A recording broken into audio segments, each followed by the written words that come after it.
Today I'm at Yashio Factory, if you can't tell by the cars in the background. This is my favorite car that Oka-chan competes in at the moment, that one. And this is another one that he's been kind of fixing up from the ground up, which has been really cool to see. Anyways, we're here because, well, first of all, I needed some new front tires because my Nankane AR1s were just bald as all hell after Drift Matsuri. And two, Oka-chan's throwing on a Genghis Khan lunch today, which is kind of like this, I think it's Mongolian kind of barbecue style meat thing. So anyways, I'll show you what we're doing. So what's going on at Yashio Factory today is some headlight restoration. There's a couple more ones here that are going to get fully restored. As you can see, they get that kind of like dull color. And he's doing a full resto, which is, you know, going through the different graduations of sandpaper. Oka-chan's already smashing out my front tires. He's a machine. We're going from these bald AR1s to, we're going to try out some Valvino tires. You've probably seen a whole bunch of YouTubers, like automotive YouTubers like Adam and stuff, trying these out. They're essentially the same guys that created Zestino. They've bailed on Zestino altogether now, and they're now making these tires and created a whole new company name and whatnot. And they're supposed to be comparative to like the Toyo tire, the really grippy Toyos. So we're going to give these a go. We're going for obviously 17-inch fronts, so we're going by 235/40s on the front. Hopefully they're as grippy as the Nankane AR1s. Couple really cool customers S15s in the workshop at the moment getting worked on. There's always a couple SRs and pieces everywhere here because SR is life. Unfortunately, they like to blow up a lot, right? Some pistons and con rods there. And yeah, workshop's always packed and busy as usual. I'm gonna get to it and help Oka-chan change these tires out.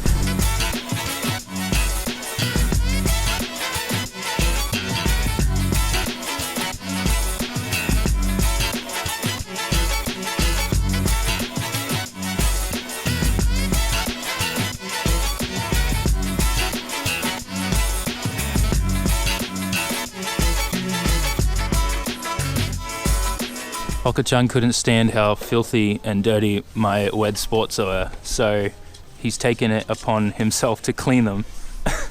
And he was using this cleaner here that has no like label or anything on it, and it like dissolved all the brake dust and turned purple. Like you can see it all here. Crazy how, yeah, there you go. He sprays it on here, and then anywhere where there's like brake dust and stuff, the chemical turns purple. And I was asking him what cleaner he was using, and he doesn't know the name of it off by heart, but he's going to show me later. But this is really cool. Like you can already see here, it's starting to turn purple here and dissolve all of the brake dust, and I don't know what this black magic stuff is, but it's pretty awesome. And like in here, how filthy it is, full of brake dust. The whole thing was like purple and gross. So we've used normal soap here now, but you can still see some purple stuff here. Man, where has this wheel cleaner been all my life? This stuff is amazing. Okay, so it's been about 5 minutes now, and Oka-chan's told me to just kind of like spread the cleaner around, and then after that we'll clean it off and go over it with like a normal kind of car wash detergent. And it's just crazy how it all changes color like this. I've never seen anything like it. Like I've seen like some other cleaners on YouTube that kind of like turn like a red cherry color, but this is, yeah, seeing it in person is insane. Just the fact that it like pulls up all the brake dust and completely cleans the wheel. I wonder if it's acidic, like if it's like a type of special acid or something. Look how rank it is on the inside of the wheel. Oh my gosh. This is disgusting. It's like black. What the hell? I've never seen anything like this. Look at it. Oh, it looks so gross. Look how clean these wheels turned out. That's ridiculous. I need to do the same with these Advan Racing RGD wheels. Look at all the brake dust on those. Damn. They look so much better. Both sides look so much cleaner. Alright, I'm going to help Oka-chan set up these little Genghis Khan barbecues now. Man, I love this car in the 32 GTR wheels. It looks so mean. It's like 180 goals. I'm hoping that one day Oka-chan will let me buy that green 180 in there. Genghis Khan is going strong. Whole bunch of lamb. Really good. This is like a typical kind of like Japanese barbecue thing where you all hang out. Just normally you don't use a Genghis Khan. That's kind of a little bit special. Oka-chan loves them. He's like the best chef as well. He's like always trying different spices.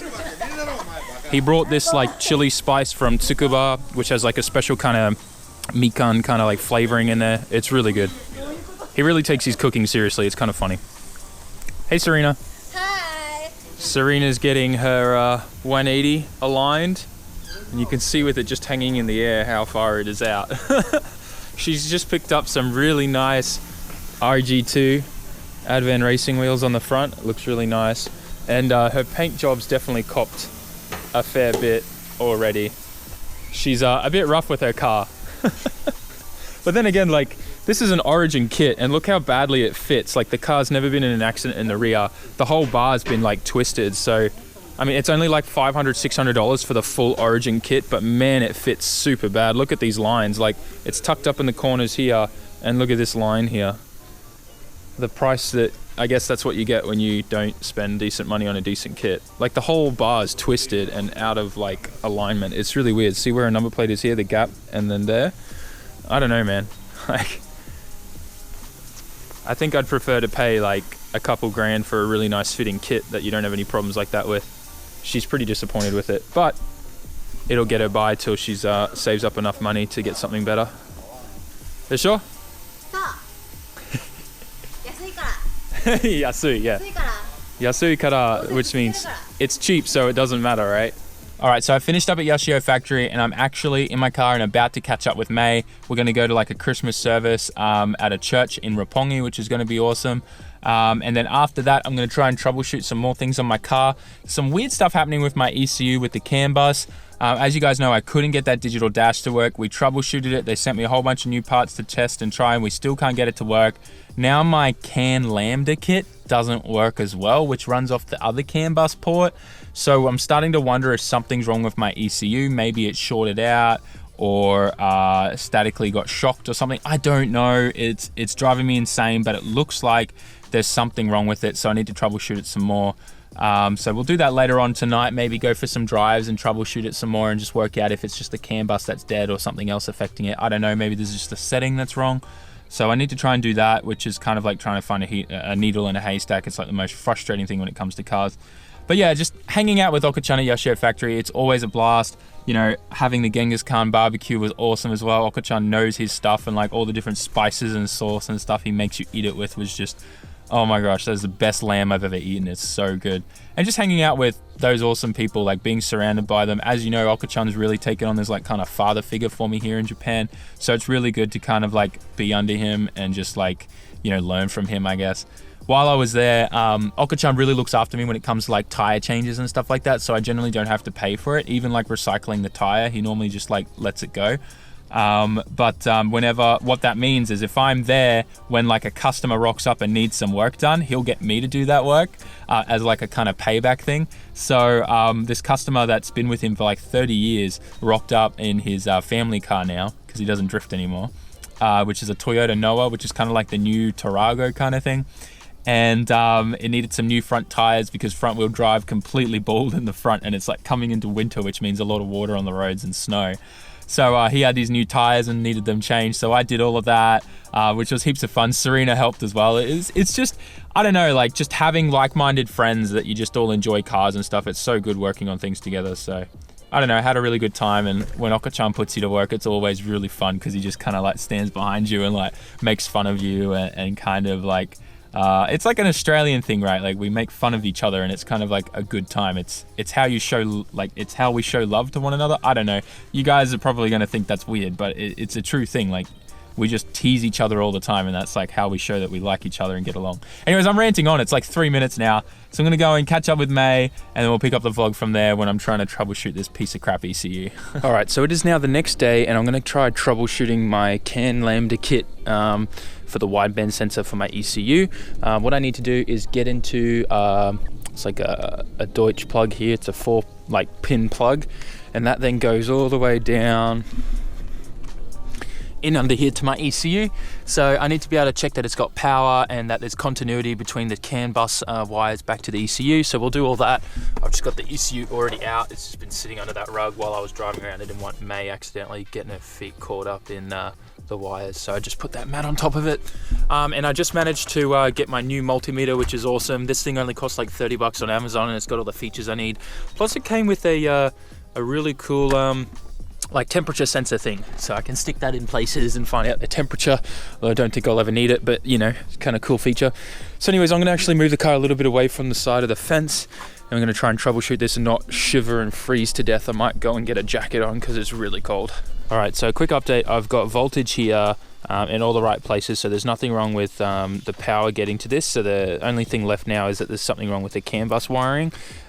So voltage is here, that's okay.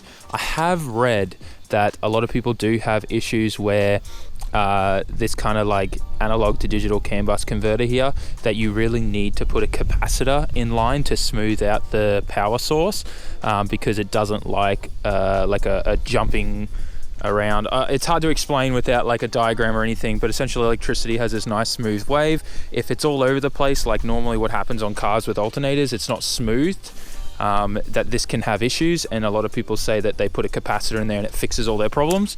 So if I can't get this to work today, I've already ordered some capacitors to put in there. We'll see if that fixes it. If it doesn't fix it, we'll have to go from there. So now what I'm going to do is I'm going to check continuity for the CAN bus wiring that goes into the ECU and just make sure that everything there's okay. Yes, I'm rocking sandals with socks, but it's cold as hell, so I'd rather not have skin exposed. So I just put some socks on, rocking the granddad spec stuff. All right, let's jump into this ECU, see if we can find the fault. Okay, so a little update. I got my lambda kit working, which is awesome. It turns out it looked like this plug, when I disconnected it before, it caused a bit of a problem. Like I jiggle this around now and the lambda doesn't shut off. So it seems like I repinned it. So I took the pins out and reinserted them, made sure they were all lined up perfectly, and now it's working again. So it looks like that it was just, when I unplugged everything, mucking around with that dash, I loosened the pins and they weren't connecting properly. CAN bus is super sensitive, so that can happen sometimes. So I'll put all that back together in a little bit. But what I wanted to show you was I've now set up my closed loop lambda table. Now, a lot of you guys who are into tuning cars, you know what AFRs are, right? You know, your stoichiometric level is 14.7. That's the perfect number that you should be at air-fuel ratio wise, and that's where your target is whenever you're tuning cars, right? Obviously, we're on an enrichment table right now. We're warming up the car. I think my laptop's about to die soon. Yeah, you're probably wondering what I keep meaning when I say lambda. Lambda is a new value for tuning. It's something that's been rolled out probably a few years ago now. It's very new and a lot of people still haven't switched over, so you don't really hear many people saying lambda. What lambda is it's literally just a new value. It's like changing from imperial to metric, really. So I'm going to set this back to lambda here just to show you guys the example.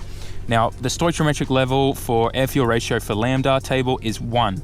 As long as you're at 1, you're perfect. If you're above 1, you're too lean. If you're under 1, you're rich. So you can see now I'm at 0.76 lambda.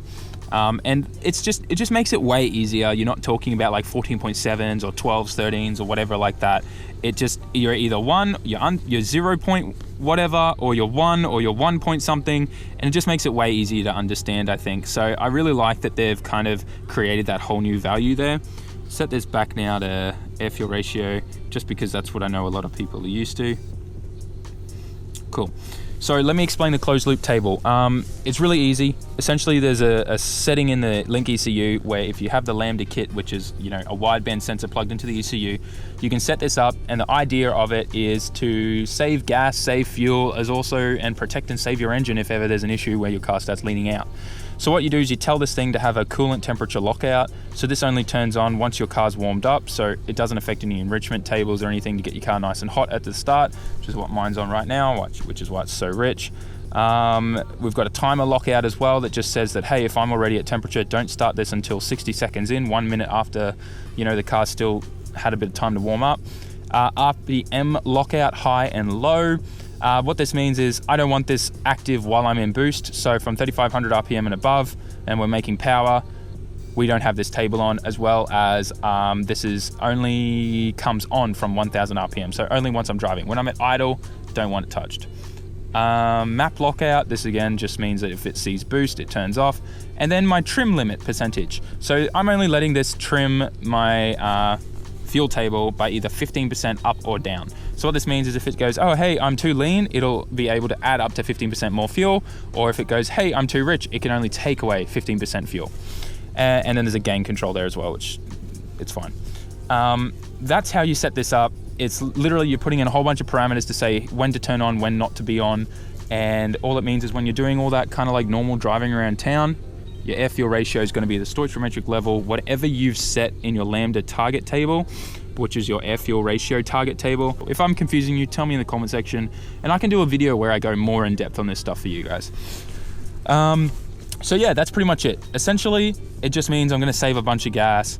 Of course though, that's only if I can fight the urge to not go into boost, which, as you guys probably know if you're a boost junkie like me, easier said than done. So what I'm gonna do is I'm gonna pack this up, shut off the computer, turn off the car, pack in the ECU, put everything back, make sure the CAN lambda kit is still working, and then we're good to go. All right, so quick update. Lambda's working, everything's packed up and all tucked away and nice and neat again. Car is idling great. These Valvinos look sick as hell. So what I'm gonna do now is I'm actually gonna turn off the car so the turbo doesn't get any hotter. But I spoke to the promotion, like the marketing rep at Mumba, because we're actually gonna be doing some pretty cool things next year. So which I'm really excited about, involving turbos and stuff like that. But I spoke to them about the wastegate actuator and the issue that I'm having. And what they said was they spoke to the technicians and they said that when you set it up, like when you first put it on the car, you need to set up a certain amount of preload on the wastegate, and you're only allowed 3 millimeters. So what I'm gonna do is I'm gonna take off the actuator arm, and I'm gonna adjust that and check that that's okay, because they said that the symptoms that I'm having could be because the preload's wrong. So I'm gonna check that now, make sure that's all good, get my tools, and I'll get back to you. It's really hard setting up time lapses because it's so effing cold and my fingers are frozen.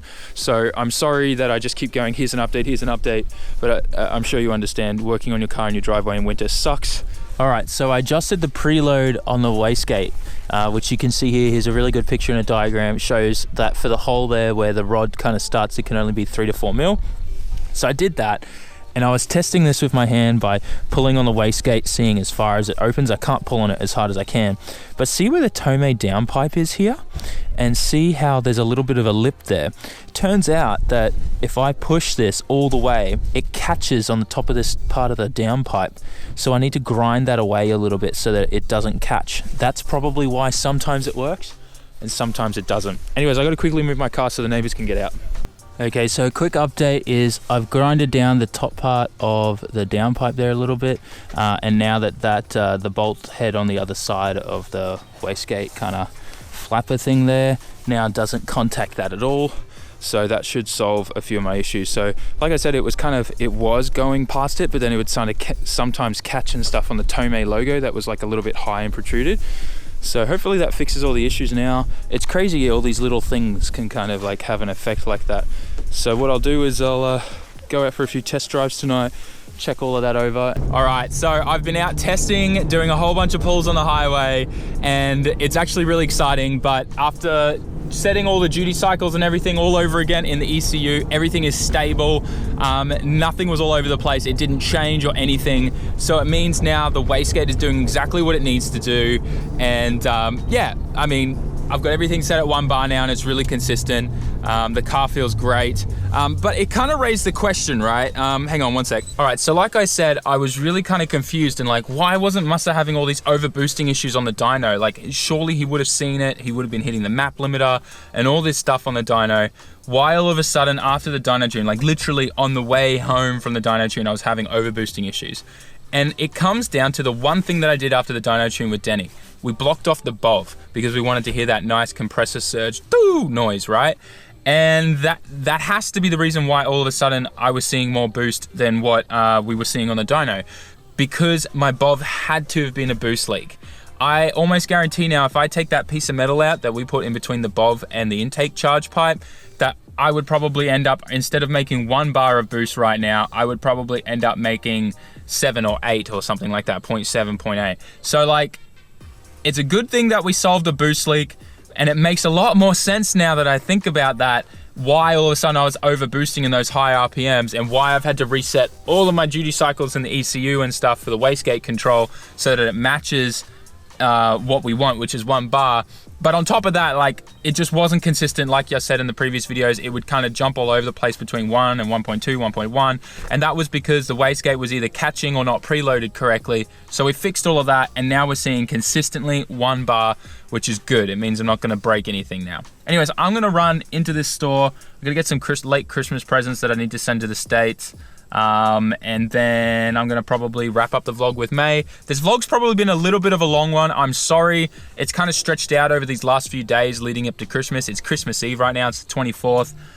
So yeah, we'll get home, then I'll wrap up the vlog and we'll finish up. Okay, so awesome results today. We got the car consistently making 1 bar of boost, which is exactly where we need it to be. Kind of figured out why it started doing it in the first place because of blocking off that BOV and getting rid of a massive boost leak, which kind of explains why I felt like the car was coming into boost earlier. So I'm actually curious. I might go and see if we can throw the car back on the dyno and just get that boost kind of perfectly leveled out with the dyno, as well as seeing if my turbo now hits full boost a lot sooner now that we got rid of that massive boost leak, because the amount of duty cycle that I've had to take out of this is like 20%, and that's a freaking lot. So that was a big boost leak, I think. So I think the car's probably going on full boost a lot earlier than it used to, which is really good. It means like the car feels a lot more responsive now, which is great. But it could mean that my tune's a little bit off, although the air fuel ratios look fine. So it just would be interesting to throw it on and see what it does. Like,